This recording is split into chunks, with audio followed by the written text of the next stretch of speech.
नमस्कार दोस्तों, शैलपुत्री माता की कहानी जो राजा हिमालय की पुत्री है, जिन्हें सती भी कहा जाता है, और क्या है माता को पसंद, पूरी कहानी जानने के लिए बने रहें हमारे साथ। नवरात्र के 9 दिन भक्ति और साधना के लिए बहुत ही पवित्र माने गए हैं। इसके पहले दिन शैलपुत्री की पूजा की जाती है। शैलपुत्री हिमालय की पुत्री है। उपनिषदों के अनुसार माँ को हेमवती भी कहा गया है। हिमालय पर्वतों का राजा है। वह अडिग है, उसे कोई हिला नहीं सकता। जब हम भक्ति का रास्ता चुनते हैं तो हमारे मन में भी भगवान के लिए इसी तरह का अडिग विश्वास होना चाहिए, तभी हम अपने लक्ष्य तक पहुंच सकते हैं। यही कारण है कि नवरात्र के पहले दिन शैलपुत्री की पूजा की जाती है। देवी शैलपुत्री दुर्गा का प्रथम स्वरूप है। वह एक हाथ में त्रिशूल और दूसरे हाथ में कमल रखती है और नंदी नामक बैल की सवारी करती है।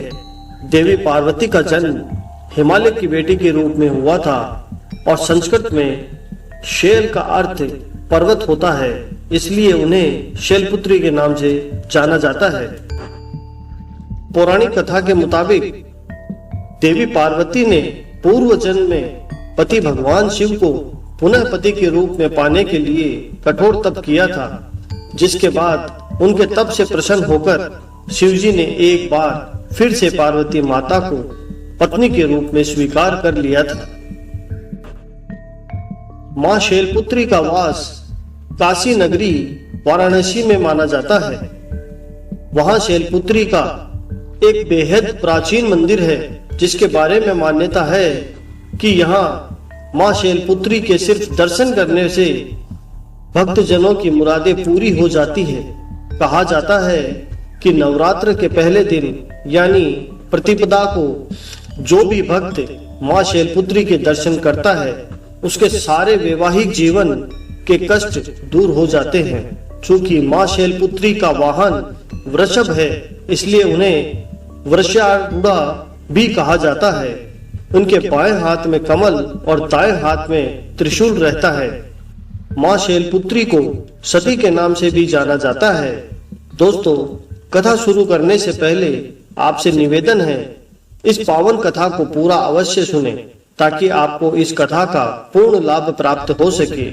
और हाँ, यदि आप चैनल पर पहली बार आए हैं तो चैनल को सब्सक्राइब अवश्य कर लीजिए, ताकि भारतीय संस्कृति और आध्यात्म से आपका संपर्क बना रहे और आप सनातन धर्म की वास्तविक महिमा को समझ पाएं। और हाँ दोस्तों, वीडियो को अंत तक अवश्य देखें और जानकारी पसंद आए तो कमेंट में जय माता दी अवश्य लिखें और अपने प्रियजनों में वीडियो को शेयर करना न भूलें। तो आइए शुरू करते हैं शैलपुत्री की कथा। एक बार प्रजापति दक्ष ने यज्ञ करवाने का फैसला किया। इसके लिए उन्होंने सभी देवी देवताओं को निमंत्रण भेज दिया, लेकिन भगवान शिव को कोई निमंत्रण नहीं दिया। देवी सती भली भांति जानती थी कि उनके पास निमंत्रण आएगा, लेकिन ऐसा नहीं हुआ। वो उस यज्ञ में जाने के लिए बेचैन थी, लेकिन भगवान शिव ने निमंत्रण न मिलने की वजह से देवी सती को मना कर दिया था। उन्होंने कहा कि यज्ञ में जाने के लिए उनके पास कोई भी निमंत्रण नहीं आया है और इसलिए वहां जाना उचित नहीं है। सती नहीं मानी और बार बार यज्ञ में जाने का आग्रह करती रही। सती के न मानने की वजह से शिव ने उनको जाने की अनुमति दे दी।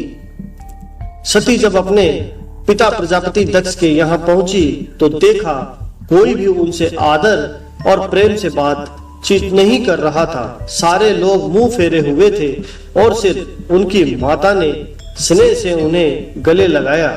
उनकी बाकी बहनें उनका उपहास उड़ा रही थी और सती के पति भगवान शिव को भी तिरस्कृत कर रही थी। स्वयं दक्ष ने भी अपमान करने का मौका न छोड़ा। ऐसा व्यवहार देख सती दुखी हो गई। अपना और अपने पति का अपमान उनसे सहन न हुआ और फिर वह अगले ही पल उन्होंने वो कदम उठाया जिसकी कल्पना स्वयं दक्ष ने भी नहीं की होगी। सती ने उसी यज्ञ की अग्नि में खुद को सुहा कर अपने प्राण त्याग दिए। भगवान शिव को जैसे ही इसके बारे में पता चला, वह बहुत दुखी हो गए। दुख और गुस्से की ज्वाला में जलते हुए शिव ने उस यज्ञ को ध्वस्त कर दिया। इसी सती ने फिर हिमालय के यहाँ जन्म लिया और वहां जन्म लेने की वजह से इनका नाम शैलपुत्री पड़ा। दोस्तों, अब बात करते हैं माँ शैलपुत्री को क्या पसंद है जिससे माँ सर्वाधिक प्रसन्न होती है। माँ शैलपुत्री को सफेद और शुद्ध भोग्य पदार्थ पसंद है, इसलिए आप माँ शैलपुत्री को प्रसन्न करने के लिए सफेद चीजों का भोग लगाएं।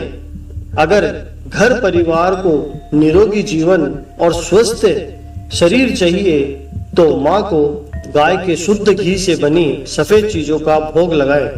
दोस्तों, वीडियो पसंद आए तो लाइक, शेयर और कमेंट अवश्य कीजिएगा। हाँ, चैनल को सब्सक्राइब करना न भूलें। मिलते हैं एक और नई प्रस्तुति के साथ। धन्यवाद।